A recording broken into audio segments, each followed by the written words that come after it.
님께서 여러분과 함께 또한 사제의 영과 함께 요한이 전한 거룩한 복음입니다. 주님 영광 받으소서. 그때 마리아에게 갔다가 예수님께서 하신 일을 본 유다인들 가운데에서 많은 사람이 예수님을 믿게 되었다. 그러나 그들 가운데 몇 사람은 바리사이들에게 가서 예수님께서 하신 일을 알렸다. 그리하여 수석사제들과 바리사이들이 의회를 소집하고 이렇게 말하였다. 저 사람이 저렇게 많은 표징을 일으키고 있으니 우리가 어떻게 하면 좋겠소? 저자를 그대로 내버려 두면 모두 그를 믿을 것이고 또 로마인들이 와서 우리의 이 거룩한 곳과 우리 민족을 짓밟음할 것이요. 그들 가운데 한 사람으로서 그의 대사제인 가야파가 말하였다. 여러분 아무것도 모르는군요. 온 민족이 멸망하는 것보다 한 사람이 백성을 위하여 죽는 것이 여러분에게 더 낫다는 사실을 여러분은 헤아리지 못하고 있어. 이 말은 가야파가 자기 생각으로 한 것이 아니라 그의 대사제로서 예언한 셈이다. 곧 예수님께서 민족을 위하여 돌아가시리라는 것과 이 민족만이 아니라 흩어져 있는 하느님의 자녀들을 하나로 모으시려고 돌아가시리라는 것이다. 이렇게 하여 그날 그들은 예수님을 죽이기로 결의하였다. 그래서 예수님께서는 더 이상 유다인들 가운데로 드러나게 다니지 않으시고 그곳을 떠나 광야에 가까운 고장의 에프라임이라는 고을에 가시어 제자들과 함께 그곳에 머무르셨다. 유다인들이 파스카 축제가 가까워지자 많은 사람이 자신을 정결하게 하려고 파스카 축제 전에 시골에서 예루살렘으로 올라갔다. 그들은 예수님을 찾다가 성전 안에 모여 서서 서로 말하였다. 여러분은 어떻게 생각하시오? 그가 축제를 지내러 오지 않겠소? 주님의 말씀입니다. 그리스도님 찬미합니다. 앉으시어 신부님 강론을 경청하시겠습니다. 찬미 예수님, 오늘 복음에서 가야파 대사제가 예언을 합니다. 한 사람이 희생을 하는 것이 온 백성들이 희생하는 것보다 더 낫지 않소? 그러니 예수님을 죽이는 것이 이스라엘의 구원을 위해서 필요한 것이 아니겠소? 하는 예언입니다. 가야파는 나쁜 의도로 이런 예언을 했지만 그러나 그것은 가야파 대사제를 통해서 하느님께서 예수님의 죽음에 관한 예언을 한 것이라고 말할 수 있습니다. 즉 예수 그리스도는 인류를 위해서 대신해서 구세주로서 희생되시고 십자가에 처형되시리라고 하는 이것을 예언한 것이라고 할 수 있습니다. 자, 하느님의 정의의 편에서 하느님은 정의이시고 사랑이시죠. 하느님의 사랑과 이 정의는 서로 동전의 양면, 손바닥과 손등과 같은 관계입니다. 어느 한쪽이 없이는 다른 한쪽도 있을 수 없습니다. 즉 정의가 없는 사랑은 이건 무골호인입니다. 있을 수가 없는 것입니다. 그렇다고 사랑이 없는 정의의 칼날이 번뜩인다면 이것은 살벌합니다. 따라서 하느님의 정의와 하느님의 사랑은 양쪽이 동등하게 균형을 이루어야만 하느님의 정의도 살고 하느님의 사랑도 자비도 살 수 있는 것입니다. 자, 그러면 하느님의 정의의 입장에서 인간의 죄가 크면 클수록 그 보속도 당연히 커야 되는 것입니다. 그렇죠? 인간의 죄가 크면 클수록 그 보속도 커야 되는 것이 하느님의 정의의 입장에서 맞습니다. 그러면 인간의 죄가 무엇입니까? 하느님을 거스린 죄죠. 선악과를 따먹지 말라는 하느님의 뜻을 거스린 인간의 죄. 죄는 그 죄의 대상인 분이 어떤 분이냐에 따라서 죄의 크기가 좌우되는 것입니다. 예를 들면 세상의 법으로 봐도 존속살해죄와 보통살인죄가 다릅니다. 존속살인죄가 더 형량이 무겁죠. 그러면 살인의 대상인 존속이냐 보통사람이냐에 따라서 죄의 경중이 달라지는 것입니다. 우리가, 즉 인간이 하느님을 거스른 죄는 인간이 인간끼리 거스른 죄와 그 질이 다릅니다. 하느님은 무한절대이신 분이기 때문에 하느님을 거스린 죄는 또한 무한절대인 겁니다. 유한한 인간이 무한절대인 이 죄를 갚을 능력이 있어요, 없어요? 없습니다. 그러면 이 무한절대의 인간이 하느님을 거스른 죄를 배상하기 위해서는 무한절대의 속성을 지니신 하느님이 오셔야만 이 죄를 기워 갚을 수 있는 것입니다. 따라서 하느님과 본질이 같으신 분이 사람이 되어 오셔서 인간이 범한 죄를 당신이 대신 뒤집어 쓰시고 희생을 치르심으로써 인류의 죄를 대신 기워 갚으신 것입니다. 여러분, 레위기 16장 21절에 아자젤의 염소가 나옵니다.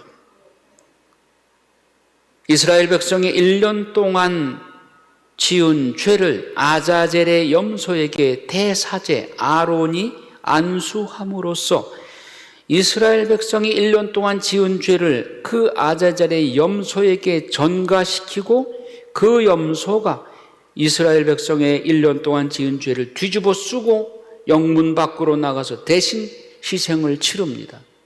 이것이 아자젤의 염소의 희생 제물인 것입니다. 그렇다면 예수 그리스도는 대사제인 세례자 요한으로부터 요르단강에서 세례를 받으셨죠. 세례를 받았고 안수를 받았다. 그 의미는 굉장히 중요한 의미를 지닙니다. 예수님께서 세례자 요한에게 내가 나에게 안수하고 세례를 베풀어라. 아이고 주님, 제가 당신의 신발끈을 풀어드릴 자격조차 없는 제가 어떻게 당신에게 세례를 준다면 제가 당신에게 세례를 받아야죠. 아니야, 지금은 내가 시키는 대로 하여라. 다 뜻이 있어서 하는 것이다.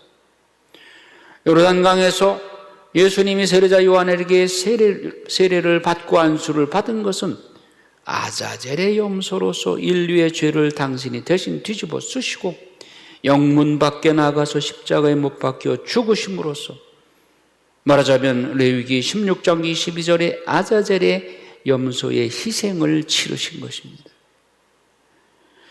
그러므로서 우리 인간이 죄를 이제 다 배상하고 예수님께서 그러므로서 우리는 그분을 우리의 구세주로 믿기만 하면 구원을 받고 영생을 얻으리라고 요한복음 3장 16절에 말씀한 것입니다. 하나님께서는 이 세상을 이처럼 사랑하사 독생 성자를 보내주셨으니 그를 믿는 사람마다 멸망하지 않고 영원한 생명을 얻게 하셨다. 영원한 생명, 즉 구원을 얻게 하셨다 하는 것입니다. 예수님께서 이 세상에 오신 목적은 두 가지입니다. 먼저 창조주 하느님을 거스린 인간에 의해서 실추된 하느님의 명예를 회복시켜 드리는 것, 이것이 예수님이 오신 첫째 목적입니다. 원죄로 인해서 하느님의 뜻을 거역한 인간의 죄로 인해서 하느님의 영광이 모독을 당했습니다. 이것을 예수 그리스도가 오셔서 인간이 범한 그 죄를 대신 보속하고 십자가에 못 박여 희생을 치르심으로써 하느님께 영광을 회복시켜 드리는 것, 성부 하느님께 영광을 회복시켜 드리는 것이 첫째 목적이었습니다. 두 번째는 하느님이 인간을 창세기 1장 26절에 당신을 닮은 사람, 그리고 당신의 모상대로 인간을 만드신 그 모상인 인간을 원죄로 인해서 이제 멸망할 수밖에 없는 죽음의 보속을 치르는 인간을 다시금 구원하는 것, 영원한 생명을 주는 것, 이것이 두 번째로 예수님이 오신 목적이었습니다. 하지만 인간의 죄를 기어 갚아서 하느님의 정의를 실현해야 하기 때문에 그리스도의 피 한 방울만으로도 인류의 죄를 다 배상하고도 남는다고 성 토마스는 성체 찬미가에서 노래하고 있습니다. 그런데 하느님은 2차 목적인 인간의 구원을 먼저 이루어야만 했습니다. 왜? 죄의 진창에 뒹굴어서 오물을 뒤집어 쓰고 있는 인간을 먼저 정화하고 씻어야만 하느님의 영광에 참여시킬 수 있기 때문입니다. 여러분, 하느님의 잔치상에 오물과 때가 잔뜩 묻어서 냄새나는 인간을 초대할 수 있겠어요? 먼저 목욕을 시키고 새 옷을 입혀야만 하느님의 잔치에 참여시킬 수 있지 않겠어요? 그래서 두 번째 목적인 인간 구원을, 즉 정화시키고 죄를 씻어주는 일을 먼저 하셔야만 했습니다. 그래서 예수님의 십자가 고통, 외적 고통, 육체적인 고통으로 인간을 먼저 구원하는 일을 예수님께서 먼저 하신 것입니다. 두 번째로 하느님의 실추된 영광을 회복시키기 위해서 예수님은 우리가 그동안 알지 못했던 엄청난 희생을 치르신 것입니다. 인간이 태어나면 대죄를 몇 번이나 짓습니까? 단 한 번도 대죄를 짓지 않은 인간이 단 한 명이라도 있습니까? 성모님 말고는 모든 사람들은 태어나면 대죄를 적게든 많게든 하여튼 대죄를 짓습니다. 태어나서 대죄를 한 번도 안 지은 사람은 없습니다. 무염시태 성모님 외에는 모든 인간은 태어나면서 평생 동안 대죄를 수도 없이 짓습니다. 그러면 그 대죄가 하느님의 정의의 입장에서 그대로 눈 감아줄 수 있나요? 누군가가 보속을 해야 됩니다. 그러면 누가 보속을 할 것이냐? 예수님이 보속하러 오신 겁니다. 놀라지 마세요. 인간이 지금 현재 살고 있는 인류 숫자만도 70억입니다. 70억 인류가 태어나서 단 한 번의 대죄만 짓는다 해도 70억 개의 대죄를 지었습니다. 대죄를 지을 때마다 예수님이 한 번씩 죽어주는 희생을 치러야 됩니다. 대죄를 뭐라고 그럽니까? 사죄, 죽을 사자, 사죄라고도 합니다. 대죄를 지은 그 영혼은 그 순간 영혼이 죽은 상태입니다. 그러면 이런 영혼을 살리기 위해서 누군가가 대신 보속을 치러야 돼요. 누가 치른? 예수 그리스도가 치르셨다. 이것은 예수님이 마지막 날에 치르신 외적 고통, 육신적인 십자가의 죽음, 그건 외적 고통에 불과합니다. 내적 고통으로 인류의 숫자만큼 죽어주셨고 인류가 저지른 대죄 수만큼 예수님이 죽음 고통을 겪으셨습니다. 이것이 소위 말하는 내적 고통인 겁니다. 예수님의 내적으로 수도 없이 죽음 고통을 겪으신 겁니다. 루이사 피카레타를 통해서 주신 말씀에 의하면 예수님은 어머니 성모님의 태중에 잉태되는 순간부터 이 내적 죽음의 고통을 수도 없이 겪으셨다고 고백하십니다. 이 사실은 20세기가 되기 전까지는 알려지지 않았어요. 우리가 십자가의 길 기도를 합니다만 그 십자가의 기도는 주로 예수님의 외적 고통, 마지막 날에 마지막 한 번 죽으셨던 외적 고통에 관한 묵상이 2000년 동안 계속되어 왔습니다. 그러나 20세기에 와서 비로소 루이사 피카레타를 통해서 예수님의 이 무시무시한 내적 고통의 사실이 드러나게 된 것입니다.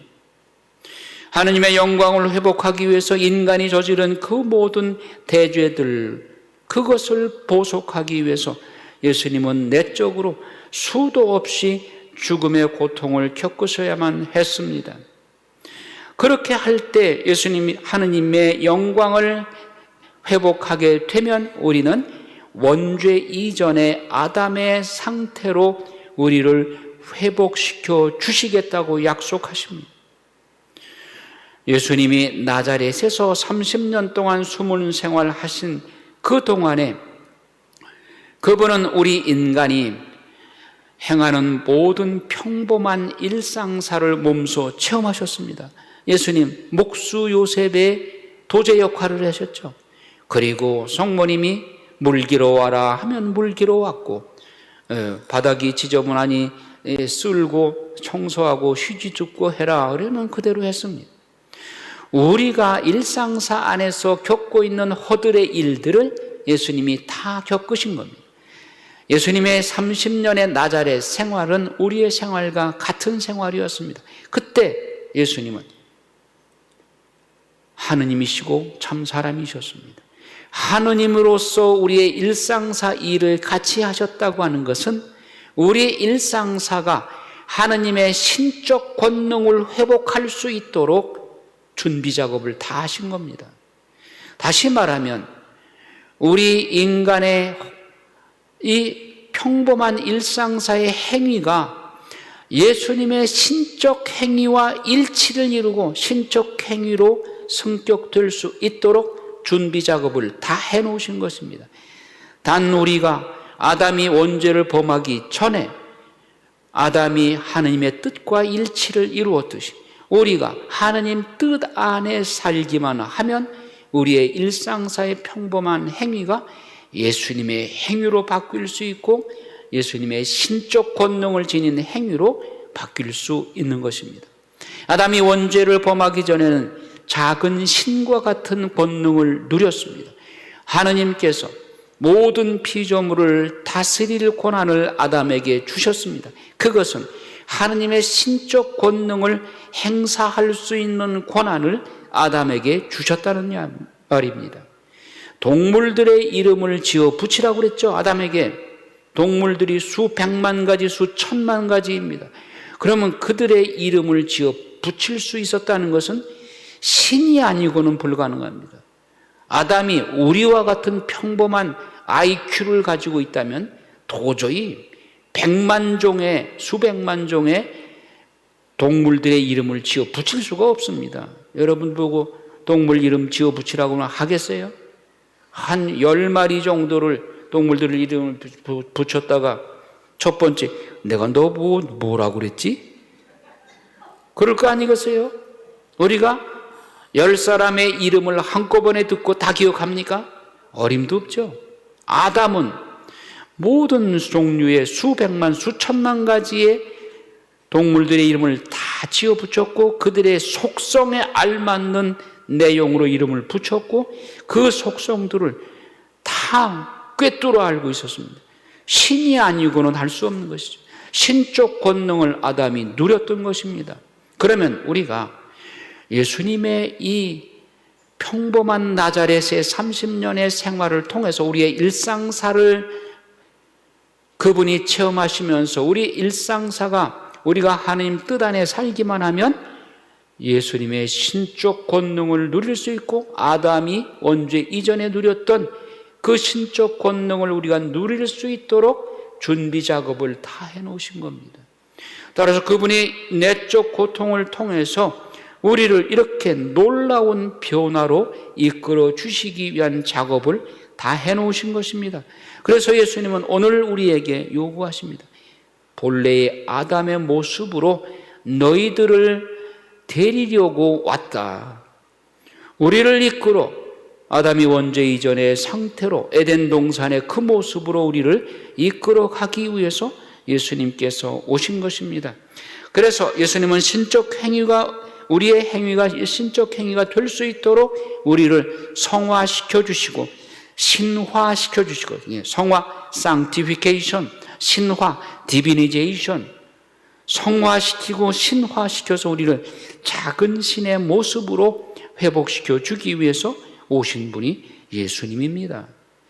예수님은 단지 우리 인간의 죄를 씻어주는 것으로 끝나는 것이 아니라 즉 우리에게 죽음을 물리치고 인간을 구원하기 위해서만 오셨다면 그분의 피 한 방울로도 인류를 구원하고도 남는다고 했잖아요. 한 번의 죽음으로도 족합니다. 그러나 우리를 다시금 에덴 동산의 원죄 이전의 아담의 상태로 회복시키기 위해서는 예수님의 내적 고통이 필요한 것입니다. 그래서 우리가 내 뜻이 아니라 하나님 뜻 안에 들어가서 행할 때 우리는 놀라운 하나님의 뜻의 속성들을 누릴 수 있는 것입니다. 하느님의 속성은 무엇입니까? 맛보기로 성경에 나와 있죠. 사복음서에 빵의 기적, 빵 5개와 물고기 2마리로 5,000명을 먹이고도 12광주리가 남았던 빵의 기적을 행하신 것, 이것은 하나님의 신적 속성 중에 정식성의 효과입니다. 하나님은 얼마든지 당신의 신적 권능으로 그렇게 늘릴 수 있는 것입니다. 그리고 하나님의 현재성, 여러분, 예수님께 우리가 기도합니다. 2000년 전 예수님이 단지 역사적 인물이 아니라 지금도 살아계시고 우리에게 역사하시는 예수님이라는 그 우리 의식 속에는 예수님은 항상 현재이다. 하나님은 언제나 과거, 현재, 미래가 똑같이 현재이다. 이것을 우리가 전제하고 있는 것이죠. 그러면 우리가 하나님의 뜻 안에 들어가게 되면 우리의 이 기도는 영원한 현재로 예수님의 속성을 우리가 누릴 수 있게 되는 것입니다. 또한 우리의 기도가 하나님 뜻 안에서 이루어진다면 지속성과 영원성과 단일 행위로 신적 권능을 누리게 되는 것입니다. 우리는 어제도 기도했고 오늘도 기도했지만 단지 일회적인 기도일 뿐입니다. 그러나 하나님 뜻 안에서 예수님과 뜻을 같이 해서 기도하게 되면 지금 내가 기도하는 이 기도가 영원 무궁토록 계속되는 것입니다. 예수님이 기도하셨듯이 그런 신적 권능을 얻어 누리게 되는 것입니다. 지금 우리는 이제 내일부터 시작되는 성주간, 1년 중 가장 거룩한 주간인 성주간을 맞게 됩니다. 우리도 하느님 뜻 안에서 예수님의 순환에 동참하고 에덴 동산의 아담의 원죄 이전의 상태로 회복을 지향하면서 하느님 뜻만으로 살아가도록 노력할 때 하느님께서는 우리에게 이런 놀라운 예수님의 신적 권능을 누리게 해 주실 것입니다. 그럼 하느님 뜻 안에 산다고 하는 것은 뭘 의미하는가? 예수님의 인성을 담는 것입니다.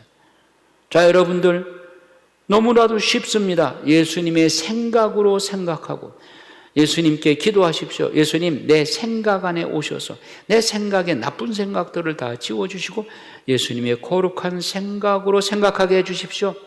그리고 내 눈이 예수님의 눈으로 변해서 내가 단죄하는 눈, 남을 죄를 살피는 그런 눈이 아니라 예수님의 자비지극한 눈으로 바뀌게 해주십시오. 제 귀 안에 예수님의 귀로서 듣게 해주시고 제 음성이 예수님의 말씀을 전하는 예수님의 입이 되게 해주십시오. 제 호흡이, 숨이 예수님의 숨과 하나로 숨쉬게 해주십시오. 제 심장이 예수 성심이 내 안에 오셔서 예수님의 성심의 심장 박동이 내 안에서 고동치게 해주십시오. 제 손 안에서 예수님의 창조의 손길이 역사하셔서 내 손길을 통해서 예수님께서 일하십시오. 제 발길이 아까 뭐라고 그랬어요? 무슨 발길? 평화의 발길, 예수님의 평화의 발길이 되어서 하느님께로 향하는 발길이 되고 죄로 향하는 발길이 아니라 하느님으로부터 멀어지는 발길이 아니라 하느님께로 향하여 걸어가는 평화의 발길이 되게 해주십시오.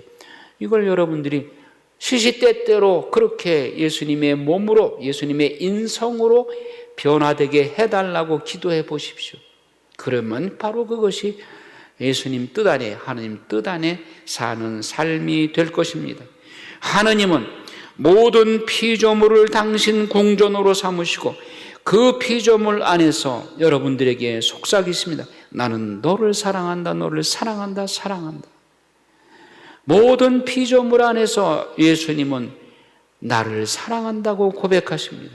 그런데 나는 몇 번이나 그런 피조물들 안에서 예수님을 찬양하고 감사하고 사랑했습니까? 꽃을 보면 지금 살구꽃이 벚꽃이 한참 만개하고 있죠. 목련꽃도 피고 꽃이 아름답다고는 우리는 칭찬을 하지만 그 꽃을 내신 하느님은 찬양받으소서. 꽃을 내신 하느님, 그 꽃을 통해서 나에게 하느님이 내가 너를 사랑한다 하는 그 음성을 듣지 못합니다.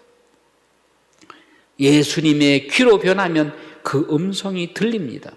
꽃을 통해서 하느님이 나에게 내가 너를 사랑한다, 끊임없이 나에게 사랑의 고백을 하시는 하느님의 음성을 들을 수 있습니다. 그러면 나는 그런 꽃들과 자연현상들, 우주 창공, 해와 달과 별들, 모든 피조물들을 순례하며, 영적으로 순례하면서 그들 안에서 하느님, 내가 하느님을 사랑합니다, 감사합니다, 그리고 모든 피조물을 대신해서 하느님을 사랑하고 흠숭하고 찬미하고 감사하나이다 라고 화답해 올릴 때 성삼께서 내가 창조한 피조물로서 과연 걸작품답구나 하고 하느님은 기뻐하실 것입니다. 나의 모상대로 나를 닮은 인간이 과연 훌륭하구나, 얼마나 기뻐하시겠습니까?